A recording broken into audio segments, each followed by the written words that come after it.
Assalamu alaikum, Bismillahirrahmanirrahim. Alhamdulillah, last year we had our first edition of this important conversation with the Muslim Council of Britain Secretary General, Zahra Mohammed, titled Inspiring Young Girls, as part of the celebration of the International Women's Day. This promises to be an inspirational and fulfilling session. My name is Atifa Hassan. I'm a Year 12 student and a member of the spoken word group Shades of Hijabi. I'm here again with my co-host Lana. Thank you, Latifa. The theme for this year's celebration is Break the Bias. What better ways to achieve this than giving voices to the younger generation like us? Hence, the special programme to engage with the MCB Secretary General. My name is Lana Mohammed. I'm from Glasgow, and I'm in my 6th year of high school. I enjoy studying graphic design and have a black belt in Taekwondo. Today, we are excited to be hosting this important International Women's Day programme specifically put together by the Muslim Council of Britain, titled In Conversation with Zahra. As you might be aware, Zahra Mohammed is the first young female Secretary General of the Muslim Council of Britain since the establishment of the Council. The MCB is the largest umbrella organisation for Muslims in the UK, and today we get to ask Zahra some questions about her journey and any questions you might have to share.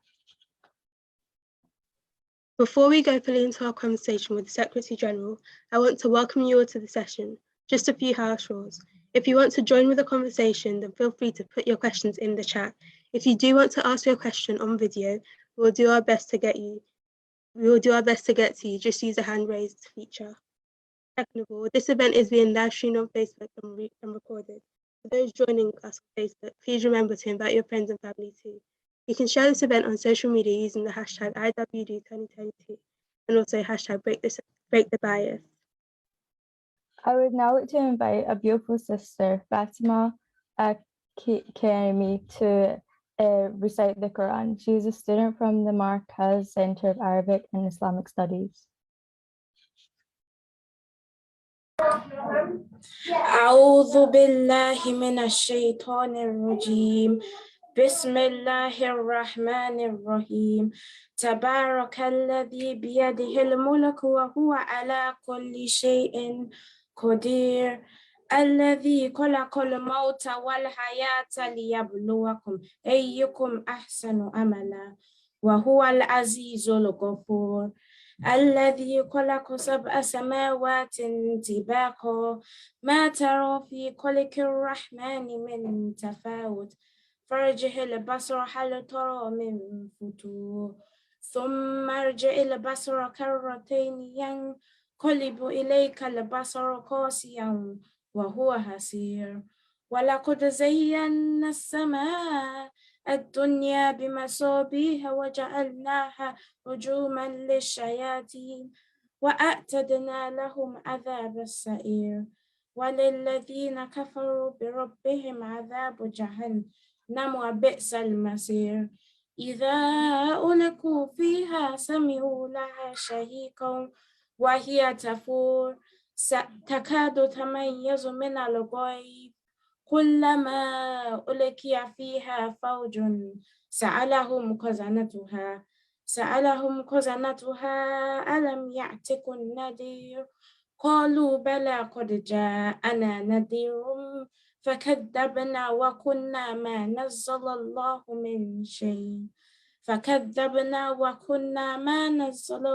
من شيء إن أنتم إلا في ضلال كبير وقالوا لو كنا نسمع أو نعقل ما كنا في أصحاب السعير فاعترفوا بذنبهم فسحقا لأصحاب السعير إن الذين يخشون ربهم بالغيب لهم مغفرة وأجر كبير صدق الله العظيم.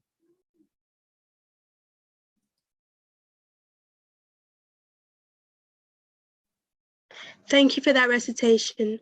I will now invite Secretary General Zahra Mohammed to share with us some opening remarks.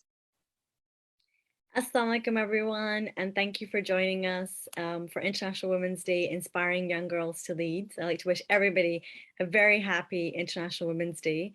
And Bismillah ar-Rahman ar-Rahim. I think thinking about today, 1 year on, and certainly thinking of the topic Break the Bias, it's so exciting to consider how we're doing that already every day. And I was really, really inspired last year by the event that we had, that I thought we have to do it again. So whether you're listening live with us today or you're going to listen in later on, please do get involved, ask some questions, leave us some feedback. And certainly I'm so delighted to have with us the return of Lana and Latifa, an excellent duo, and presenting this amazing webinar for all of us. So I wanted to begin by sharing, I guess, a little bit about the journey so far, what it's been like, some of the challenges I've had to overcome, and also, I guess, really give you guys all the opportunity to ask me some questions about what it's like to be the Secretary General. So last year, subhanAllah, I was able to be part of making history and be elected as the first female Secretary General, the youngest, and the first Scot in the role. And just to give you an understanding of what that meant, most of the people before me who were Secretary Generals were on average 55 years old. And I was elected at the age of 29.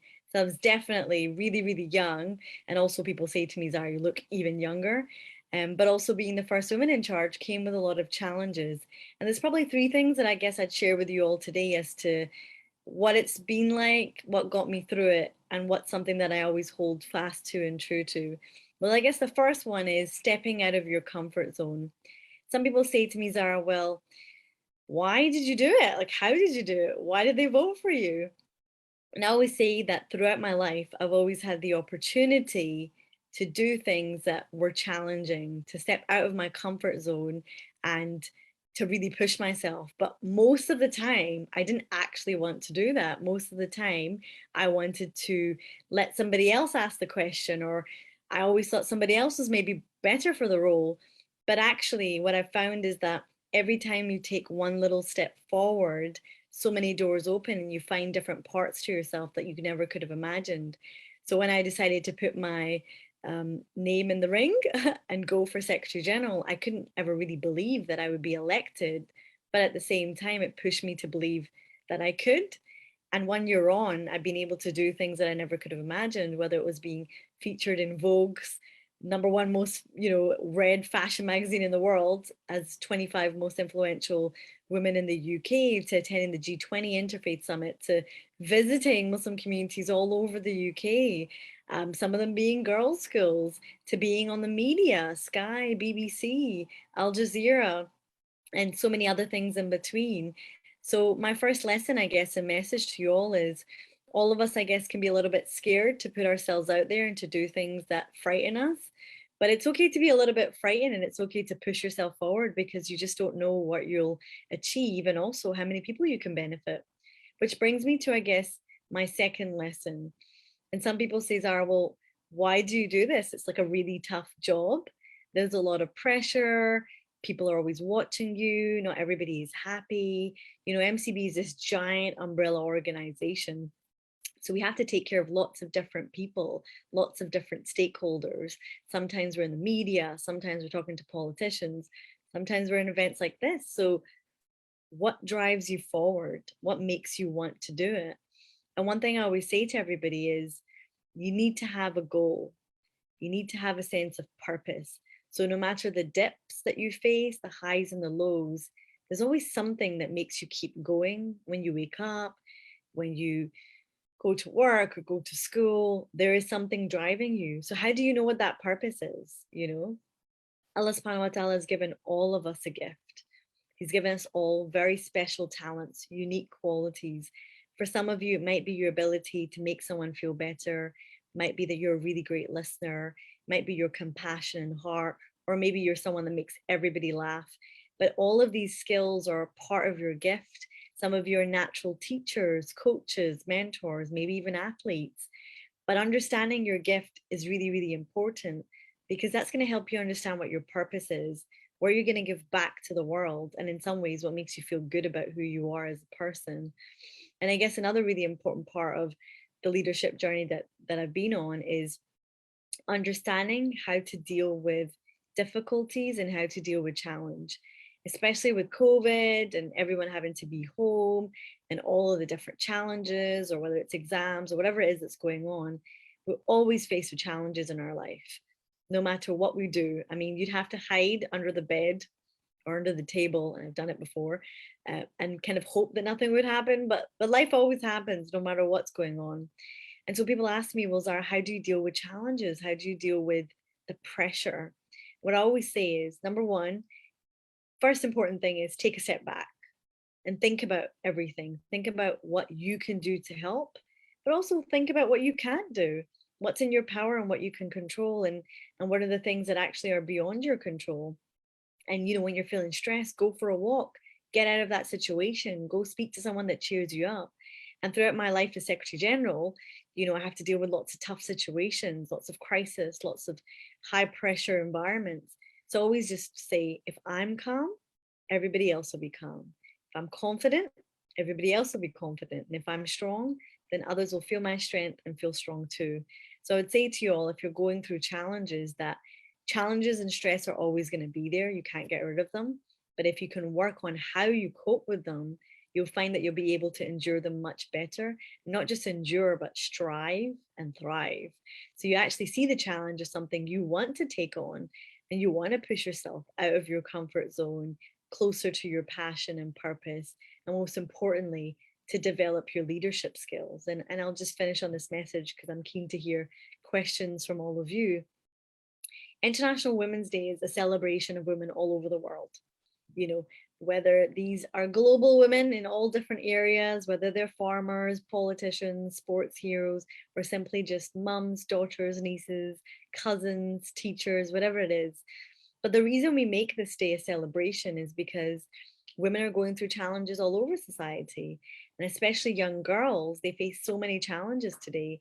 And so my role as Secretary General is not just to think about what am I going to do for me as a leader, but also what am I going to do for you guys, for the girls out there who have all of these challenges and also all of this potential. And we see incredible women across society, and especially Muslim women and Muslim girls, who are really breaking the bias and doing amazing things. So I really do hope, although I may have been elected the first female Secretary General, there'll be plenty more Secretary Generals here in this call, but also in whatever other things that you want to do in this life, to not feel that there's any real barriers. Sometimes the biggest ones can be in here. Sometimes there can be a few around us too, but if you set your mind on it, you'll be amazed what you can achieve. So thank you so much for listening to my short little reminder and some reflections on my time so far. There's been some highs, some lows, plenty of challenges, media interviews, to traveling across the world for international conferences, but all of them have inspired me to keep going. And that is because I meet lovely ladies like you that remind me what is at stake. And that is a really important future in which you guys have the best opportunities, but also that you can feel confident about. So back over to you, Lana and Latifa, and should we get into some Q&A? Having heard from the Secretary General and starting on that very powerful and inspirational note, we'll move on to our first round of question and answers. So one question we have is, what inspired you to do this role?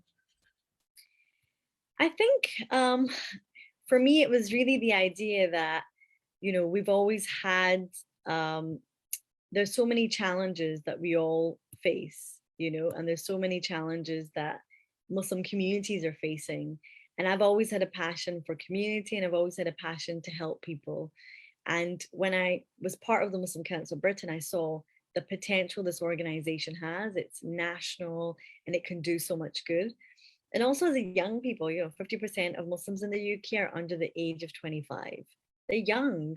So isn't it about time that there was a leader who really understood what the needs were going to be for these young people, but also being a woman, we haven't had a woman before. And so these were kind of some of the bonus things, but what really inspired me was my desire to make a change and to really make sure that Muslim communities were represented well in the media and mainstream, and not just always seen as like the negative. So I wanted to give people a little bit of hope, inspiration, but really importantly, make some change.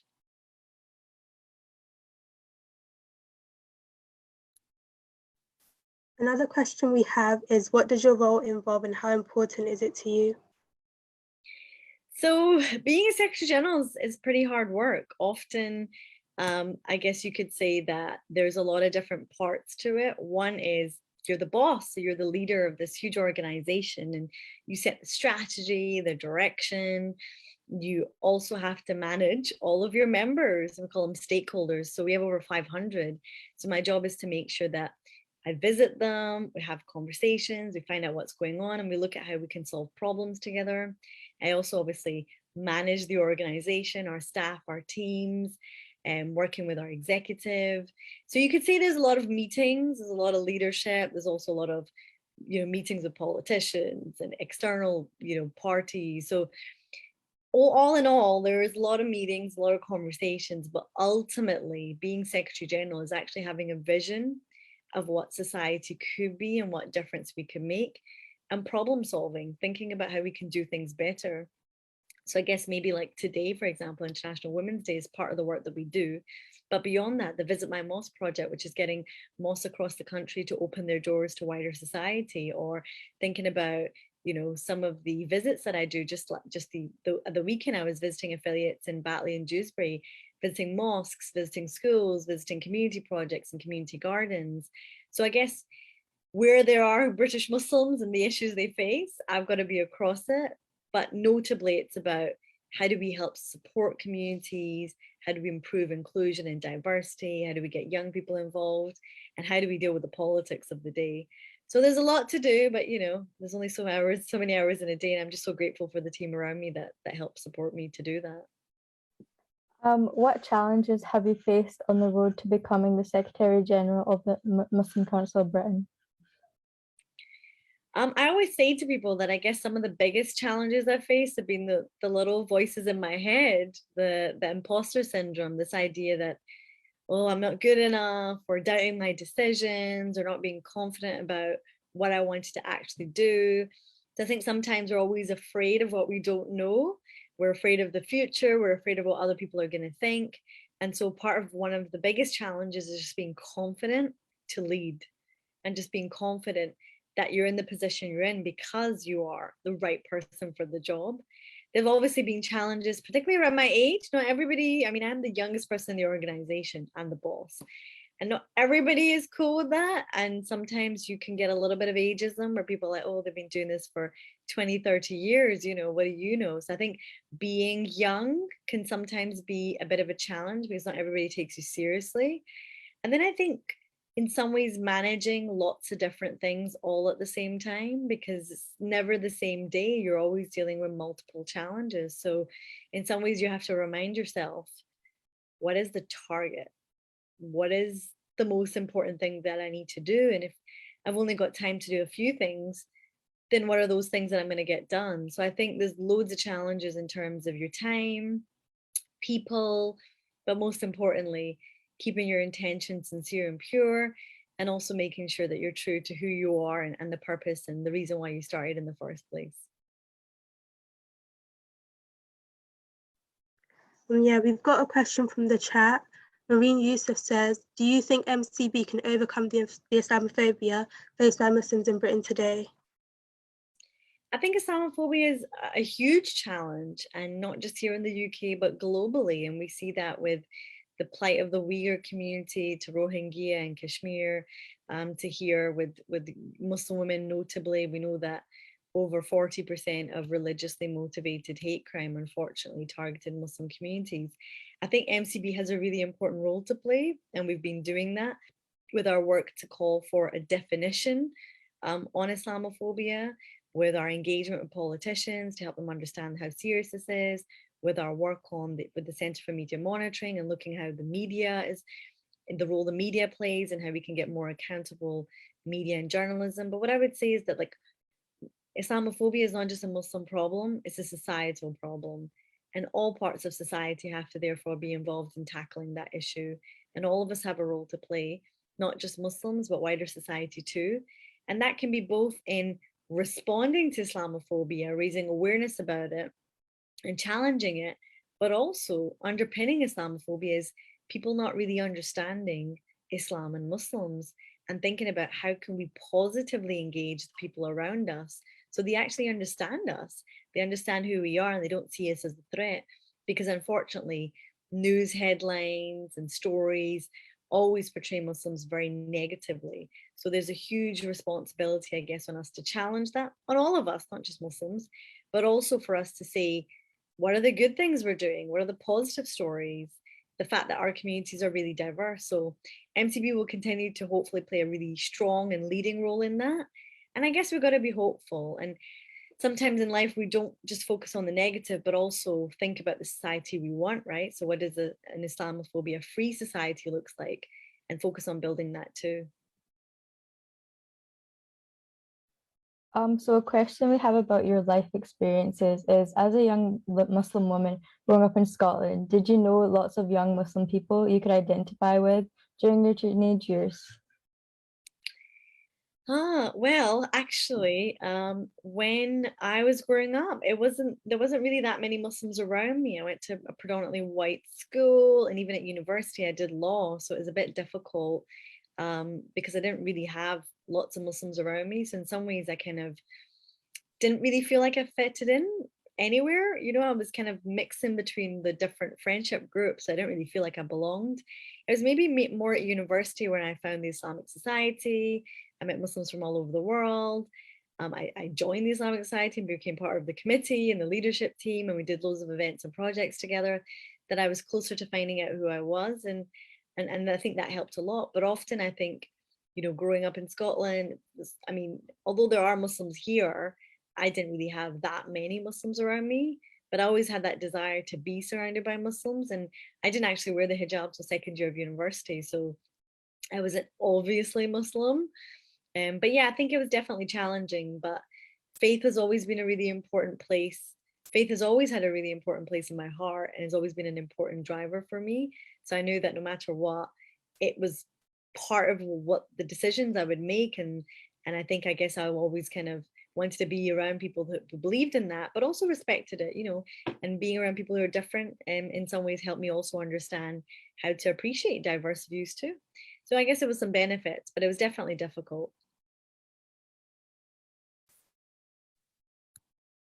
We had a question that said, don't you find that wearing the hijab is difficult? Yeah, I mean, I put my hijab on at second year of university, and I remember when I went to one of my law classes, there was a few, not most, just a few. There was one girl in particular who was just really uncomfortable and just started treating me really differently, and I was just thinking, oh, and then I remember that even like when I was on the train and stuff, I just felt people were like staring at me, and I just felt different. And I don't know if it was just something in my head or if it was real. It certainly felt real, but I just kind of thought, wow, like people have just changed all of a sudden just because I've got this headscarf on. And for a lot of people, for some people, they can find this quite threatening or scary. They don't understand it. They don't get what it's about. In some ways, being different is always challenging. Looking different is always challenging. But in particular, wearing the hijab is really tough. But at the same time, when you're confident in who you are and when you believe why you're wearing it, you know, if you have confidence in the decision, you're confident as a Muslim, and even if you're not, just know that Allah is always going to protect you and that Allah is always with you. And that no matter what the challenges you face, you identifying yourself as a Muslim is brave, and it makes you strong. It makes you more confident. You know, someone said to me, oh, Zara, you'll never get a job if you wear that. And I was like, well, I wouldn't want that job then, would I? So I think you're always going to face challenges just by being different, but it's about what makes you feel strong and confident. So be different because you want to be, right? Be different because that's part of who you are. So my hijab is part of me. I couldn't really imagine not wearing it, but I know there'll always be challenges. So what I would just say to you is, if you are struggling, just renew your intention, ask Allah for support, speak to people who care about you, people who understand you, and maybe others who've gone through similar journeys. But just remember that it's part of your journey is overcoming that challenge, and it's part of your test. So be strong and keep going. Because that's all we can do, right? And you'll see that many people, once they get to know you and meet you and understand you, they won't even focus on it anymore. It's just part of who you are. We have a question from Noreen Yusuf again, saying senior ministers like Jacob Rees-Mogg have said that the government staff should not acknowledge the BLM movement. What are your opinions on this as someone from the ethnic minority community? Well, government policy should not acknowledge the BLM. I mean, of course, obviously, with this kind of question, I mean, we're supporting, there's lots of issues with the current government's policies and agendas. And one of the challenges is how it actually deals with minority communities and wider movements. Well, I can't speak for any movement in particular. What I would say is that, Black Lives Matter is so important. And as is the acknowledgement that there is institutional racism and Islamophobia and all the other types of discrimination that we face. And I think the current government's approach has not been very helpful in addressing that, as well as strengthening the institutional racism that exists. So I think definitely we need to see our elected representatives doing better. And I think we need people writing and engaging, and that CMCB will continue to lobby government and continue to challenge and say, you need to be inclusive of all of society and representative of all of society too. So I think, this is part and parcel of history, and this is what society cares about. So I guess whether the government does or doesn't acknowledge it, we as people should continue to make sure that our voices are heard and champion these causes, because it's people all over the world that made BLM massive and unignorable. And I think we should continue to do so for all these important causes. Who are your role models in life, and have they changed as you got older? I guess a really important role model in my life has to be my mother. I know lots of people would agree. I think throughout my life, I've always had lots of role models, but certainly I think my mum has been a strong support, a strong role model for, being confident, working, being independent, but also really investing in me and investing in all of our kids. My mother always said, be your own benchmark to success. Don't compare yourself to others. If you compare yourself to others, you'll never be good enough. You'll never feel good enough. And people change like the wind, right? They're always blowing each and every other way. And so you have to remind yourself, you want to beat your last best. You want to be the best. You want to drive yourself forward. So I think my mom's always been that great example. The other thing she always taught me is that we should help everybody, no matter what they look like or what they believe in. And we should always be respectful. So it didn't matter if someone wore a headscarf or not. It didn't matter if they were Muslim or not.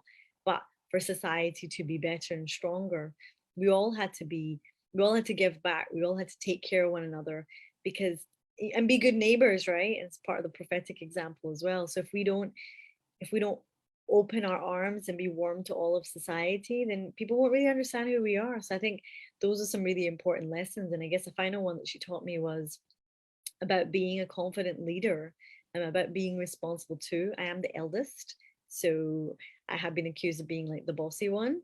But I think when you're growing up and you see your mom and she just does so much, she sacrificed so much as well, and she multitasks like crazy, and you're the eldest too, you kind of realize that moms do a lot of hard work and we probably don't give them enough credit and support. But ultimately they teach us that leadership is important, taking the whole team with you is important, taking care of one another is really important, and not forgetting, no matter if you become the Secretary General or not, no matter who you are or what you become, that if you go home, you can still do the dishes and you're still just Zara, So I think keeping you humble and grounded, as well as making sure they support you through the tough times. And I'll tell you what, like nothing makes me feel better than a meal from my mom. There's nothing more comforting than that. So a question we have from an anonymous attendee is, where are you from? So I am from Glasgow. I'm a third generation British Pakistani, born and raised in Glasgow. Yeah, I think that kind of answers it, right? And now kind of representing everybody in the UK. So it's not as strong as Scottish accent. I've heard from people that they think it's not that strong, but it's there. And if I'm around other Scots, and it gets even stronger.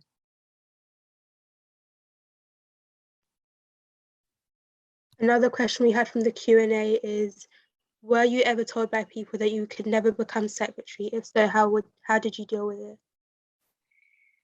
I wasn't told by anybody that I couldn't become the Secretary General, but I definitely had the feeling that maybe some people would feel like that. And maybe not just Secretary General, but I guess with all leadership roles, you always have this feeling that not 100% of everybody is behind it. I mean, given I would be the youngest and the first woman, there's always going to be that sense of challenge and that kind of worry about change. Not everybody is comfortable with change, and especially trusting, this 29-year-old with the keys for this massive organization probably was a little bit scary, but I was really, really grateful for all of the support I received. And I think being part of the organization, people had seen the work that I'd done, but also the fact that, I had led national organizations before. It's not like I was just totally new and had never done anything before. I understood the MCB, I understand Muslim communities, but at the same time, I was willing to learn. So I think it was definitely a big deal.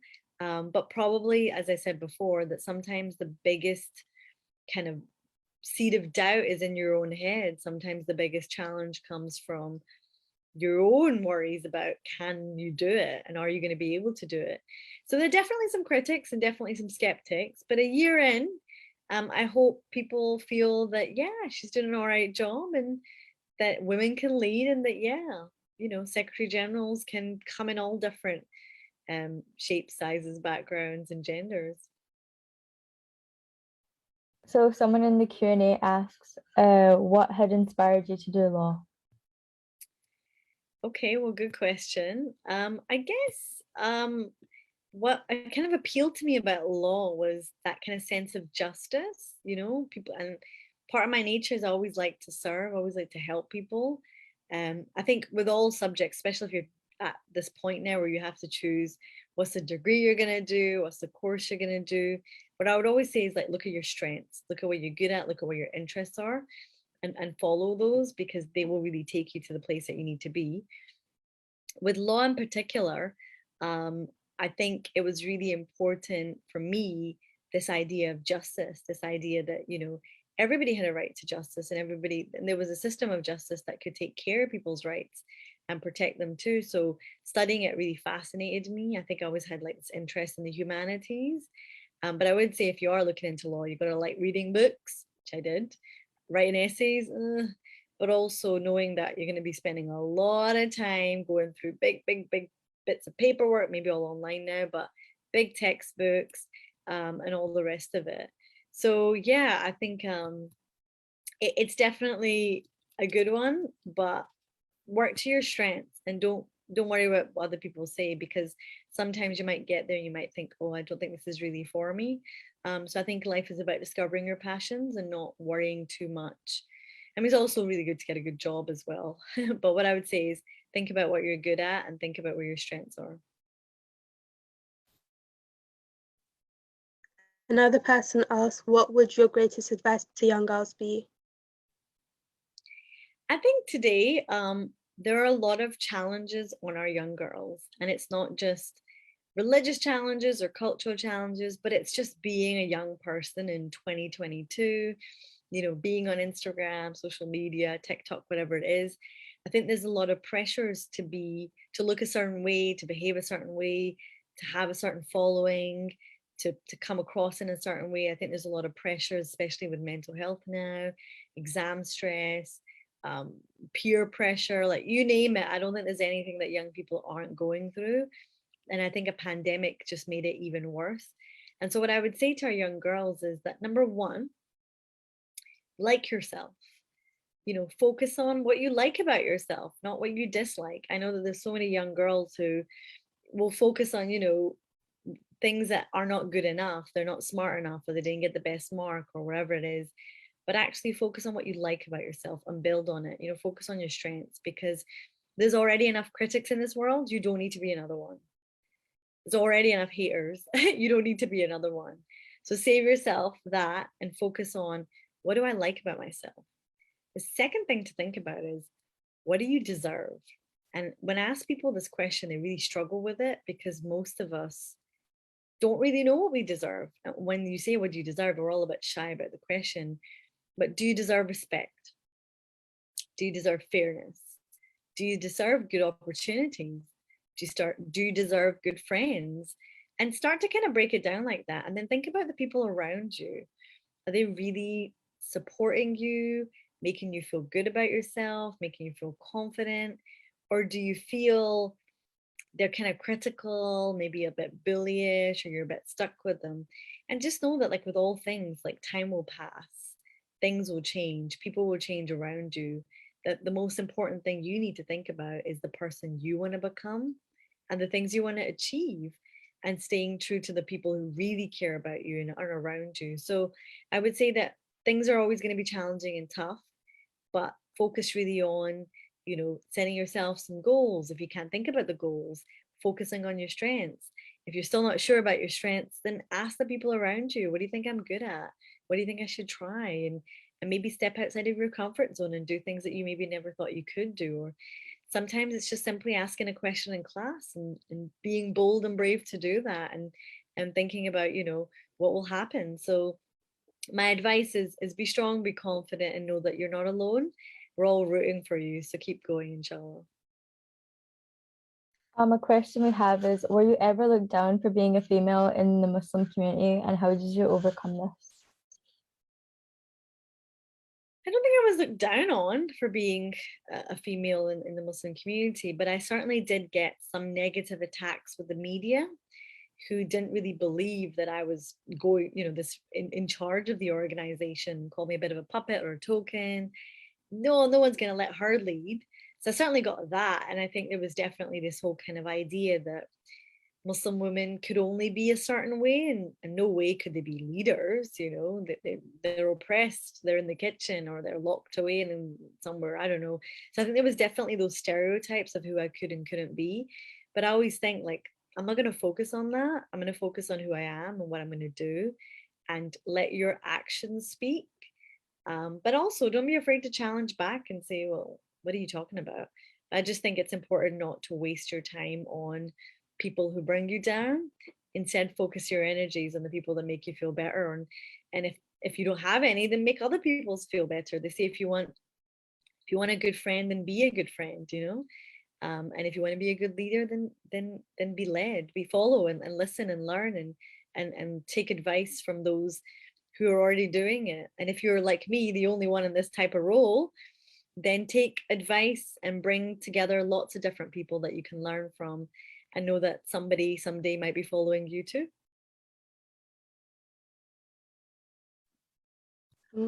Someone asked, what are good leadership roles to do within school? Okay. Well, I guess it depends on every school. Every school is different, but I would definitely say it's important for you to volunteer, get involved in a club, get involved in, I don't know if they've got like a school council. I mean, everybody's different. So think about what you enjoy. Do you like sports? Do you like politics? Do you like doing speeches? Do you like, are you creative? The media and design club, graphic design, anime, I don't know, whatever it is that interests you, definitely follow that. But I would say volunteer, because I learned so many skills and met so many amazing people volunteering, not just in school, but outside of school too. There's so many people suffering in this world, whether they're homeless or on food banks or simply elderly and alone. There's so many kind things we can do, and you can start just with your neighbor or someone that you see that's struggling around you. So I would definitely say get involved in a club, society. But if nothing really kind of takes your interest, then maybe do some charitable work outside of school. And even if you're struggling with that, like there's so much stuff online where you can get involved. You can be part of a helpline. You could be a pen pal for someone. You can help raise funds, digitally, create a crowdfunding platform, or make a page, or do a trek, or do 500 sit-ups. I don't know, there's loads of things you could do, but certainly get involved and embrace learning new skills and being creative and campaigning. And there's loads of ways of doing it. So I would say everybody should do something a little bit more than just the usual stuff. When you were in school, was your life tough, or did other people support you? When I was in school, I think I found school probably like really tough. I think everybody finds school really tough because you're with the same people like every day. So it's difficult if you haven't really found your friendship group. You've got the pressure of like schoolwork, essays, exams, other people. And sometimes you can kind of feel like every day is like tough, you're not really getting anywhere. So I think I definitely faced the same challenges that everybody faced when they were at school. But what I kind of held on to the fact was that, I was going to make the best of it in whatever way I could, whether that is being academically focused and studying more. If you're not really academically focused, just doing what you can and trying to keep positive, but also thinking about like school is important for the next step. So if I can get good at this, then I can move on to something better. And just reminding yourself like you're not going to be in school forever. And it is tough, but don't assume that every day is going to be a bad day. Some days are good days too. And sometimes you just never know, right? So I think staying optimistic, focusing on why you're there, it is to get somewhere better, whether it's university or college or apprenticeship or starting your own business. School is really important. And sometimes you get mean people at school that make you don't make you feel so good. I think that's part of the test. So learn to stand up for yourself, but if you can't, learn to bring people in who will support you and stand up for you. So don't take bullying. Nobody deserves that. But most importantly, know that like all of us went through school. We had up days and down days, but it's kind of the makings of you. So learning more about yourself, learning the environments and how you cope in them is really important. But don't feel low. Just know that there are always better days ahead, inshallah, and just keep going. So it was tough for me. But it was tough for everybody. But I know that I had days where we had strawberry tarts and lots of chocolate, or where we played rugby and I got sandwiched between two girls. There were days where I was just terrible at the relay race. There was days where, we just have a laugh and a joke with a teacher. Days where there was exams coming up and I just couldn't focus on studying at all. And there were days where I just thought, wow, it's already over. I've only got a few days left. So school will pass, but stay strong, stay focused, and just do your best. Someone asked, what did you do after your degree to get where you are now as Secretary General? Yeah, I get this question a lot. And in some ways, I guess I didn't really plan it. So obviously I did my master's degree, but I got involved in a lot of voluntary work, especially, while I was at university, and that kind of connected me to like students. And then I found like the MCB. So I just had a bit of a drive and a passion outside of my study where I was doing all this community work. And that kind of brought me to the Muslim Council of Britain, and then, being part of the leadership team. So in some ways, life is kind of, you attract what you are and what you think about, and all of us are different. So for me, it was like, I wanted to serve communities. I wanted to be involved in that. I was naturally always in leadership roles because I took on lots of responsibility and was willing to kind of stick my neck out there and do something. But everybody's different. So don't feel like there is a set way. In some ways, I always ask Allah, just guide me and tell me what you think is the best for me to do, and I'll do that. And that was kind of part of the process. But I think you're not always going to get it right. You're not always going to get it on the first time. But as long as you're doing something and moving forward, then you'll find that Allah just makes a way and life kind of just unfolds for you. Okay, so our last question for now is from Gazia Fatima. Can the NCB run a leadership training camp for high school girls like me, and also training us to deal with Islamophobia and racism in society? Oh, wow. That is an amazing idea. And thank you so much for your question. I can certainly look into it. I don't know if I can promise it right now, but I can certainly look into it. And I just think that is a wonderful idea. And actually, I was thinking of maybe we should do, but I don't want to overpromise, I'll get into trouble. But certainly on the agenda is maybe a girls' conference. It depends because there's so many girls all over the place. But maybe Sister Rashida, you and I can have a little think about it. But it's an excellent suggestion, and we'll definitely take it back, and we will give you an update as well. And because we're really passionate about young people, and I hope you know that today kicks off our Inspiring Young Leaders series. So we're going to have more sessions like this where we're going to bring on special guests in lots of different industries. You can join in Zoom and ask them all you want, any question you want within reason. So I'm just the start of that, but there's so many more inspiring people But I would love to do something like that, or maybe if the MCB can't host it, if you set it up, I'll be more than happy to attend. So maybe that's a fair compromise. We've got some fun quick fire questions now. So do you prefer burgers or pizza? Burgers. Pineapple on pizza, yes or no? It's a no. It's a no, and it's a big no with capital N, capital O. I don't know who you pineapple pizza people are, but just stop. It's wrong. What are you doing putting a fruit on pizza? Flying or sailing? Flying or sailing? Oh, like the romantic part of me loves the idea of the ocean, but then the kind of like cooler, more efficient part of me, I'm going to go for sailing because it's more environmentally friendly, and I want to see the dolphins and all the sharks, and also I can just imagine myself having a nice cup of tea, reading a book with a big sun hat on. So I look forward to that after MCB. Dancing when no one is watching, yes or no? Dancing when no one is watching. Oh my days. Well, I can't reveal that question because I don't want anybody to have a visual image of me. I don't think I'm very good at dancing. I was that person in the party that would just stand and clap, those girls that just clap. I'm the clapper. I support you ladies who are the dancers. I'm not very like rhythmic in my movement, but I can clap and I can sway and I can just kind of like encourage others.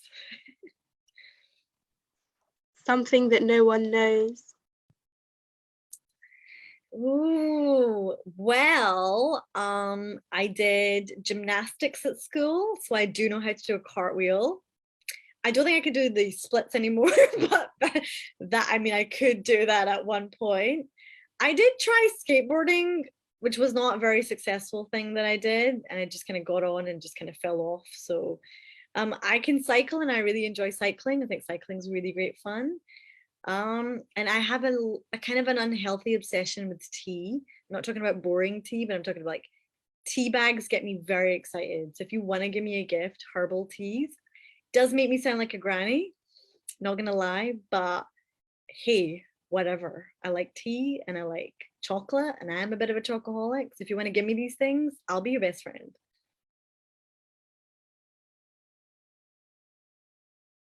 Thank you so much, Zara, for giving us the time. It's been a great session and you've learned a lot and gained a lot of inspiration. Well, I'm going to stop you both there, right? Because it's not fair. How do I have to answer all these questions?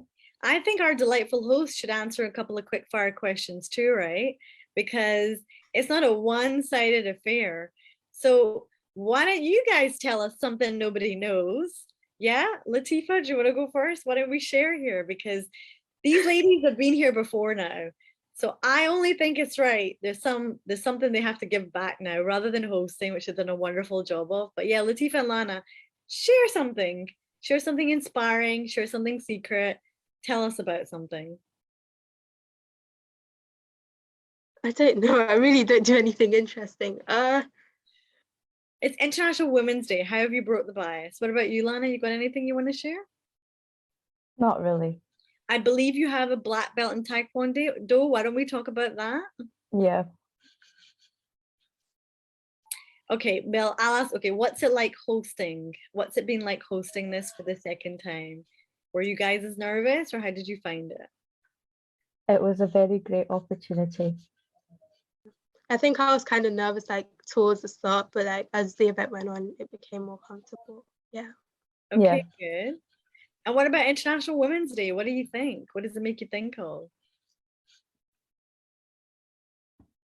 I think it's a good opportunity for women to be empowered after all the years of like being discriminated. And is there what advice do you give the young girls on this call today? Latifa, any advice? Maybe just like be confident in yourself, like rather than focus on what other people think about you and like what you think you have to do to please other people. Just focus on what makes you happy and stuff. So yeah.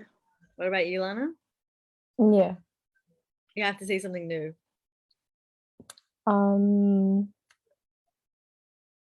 don't really know, to be honest. just live your life.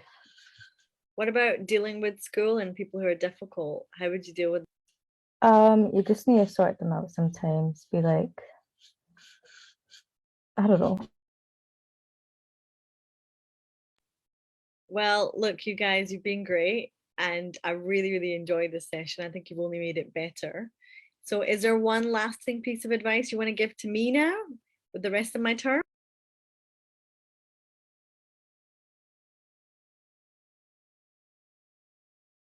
Go on, ladies. You're speaking to Secretary General now. You can tell me, give me a top tip. What do you think I could, well, give me a top tip, something I can do.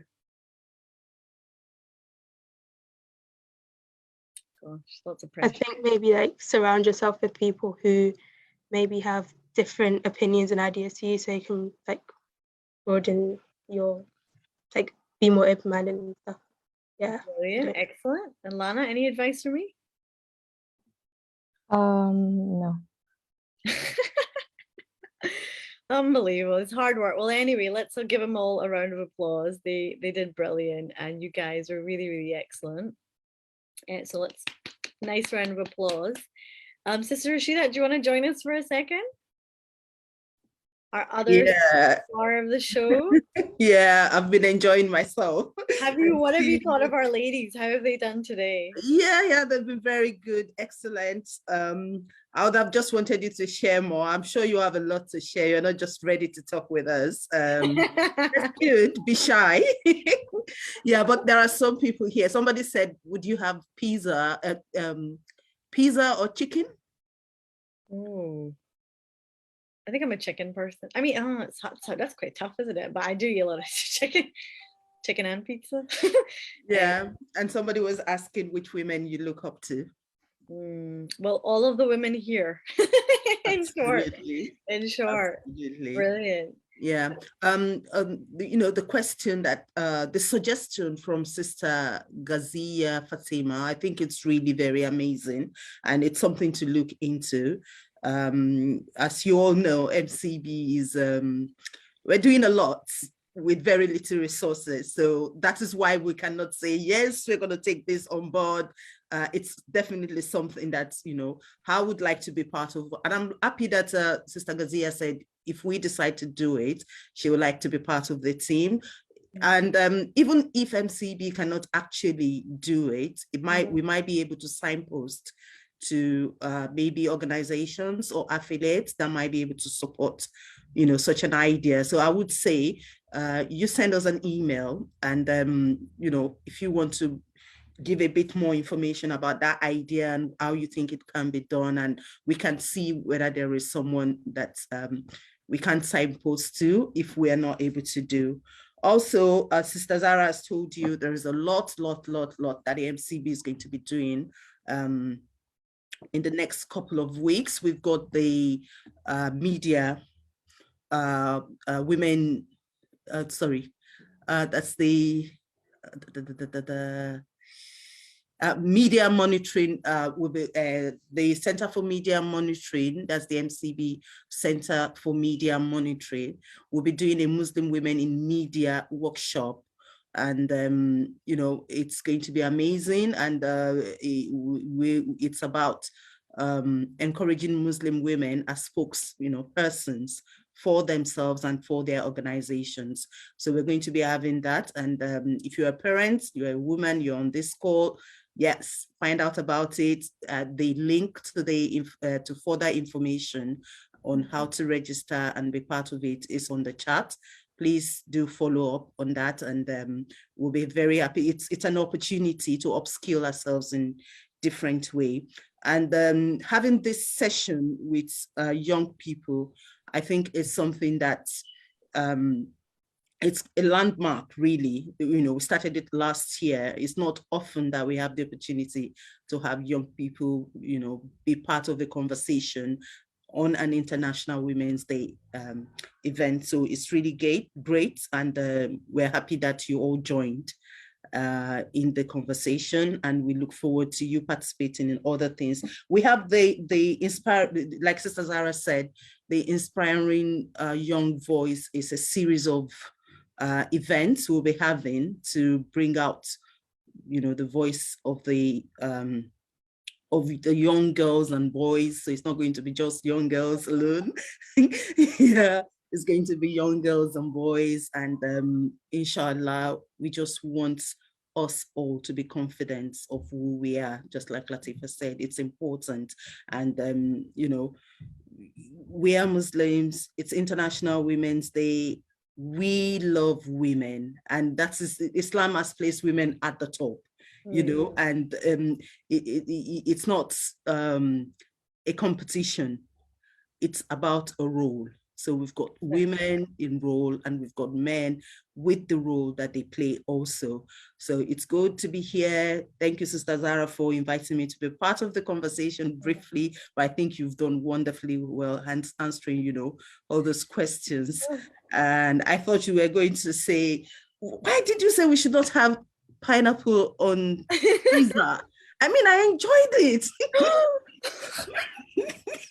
OMG. Oh my gosh, Sister Rashida. I have to say that. We have to reevaluate our relationship. Why did you cover your mouth, Lana?